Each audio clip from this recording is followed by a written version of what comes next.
When you're doing this exercise, please make sure you start off with just body weight. Once you can complete all reps, all sets with body weight confidently, and you're reaching top sets, which means if I've given you 8 to 10 reps, your top set would be 10 reps, okay? Once you can do all with body weight, then start to add load. You might be ready to add load straight away. Go light with your load. Start with just a 4 kilogram dumbbell across your front. I'll show you that in a second, and then gradually build up if you have heavier weights. If you don't have heavier weights, then use your heaviest weight and max out on the reps.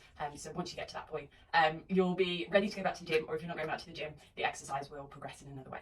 So with this exercise, you're going to set up for Bulgarian split squat. So use a chair if you're using a chair at home, or a bench if you're at the gym. You're going to sit on your back foot.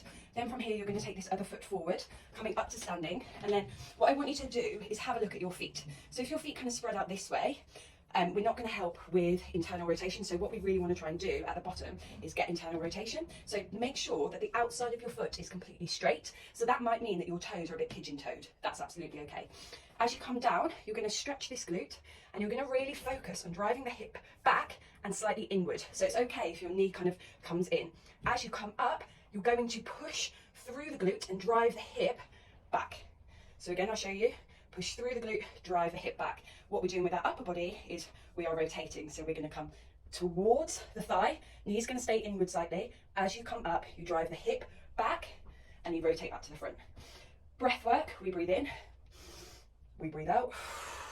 Or you might find it easier to breathe in at the top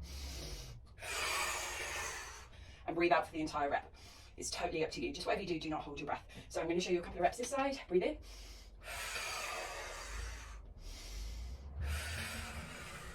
Really think about drawing that hip back and inwards.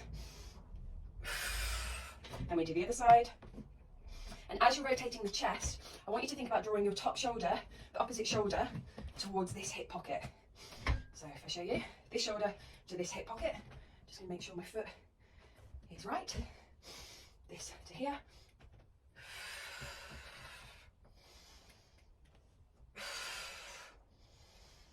Hip back, inwards.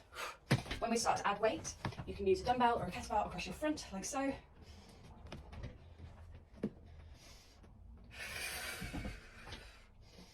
Bring that shoulder over to the hip. And then once you can go even heavier, you can really use your heaviest weights. I've got a plate here, and so if you've got plates at home, you can use those. Or at the gym, please note that your arms do get tired holding it as well, but oh well.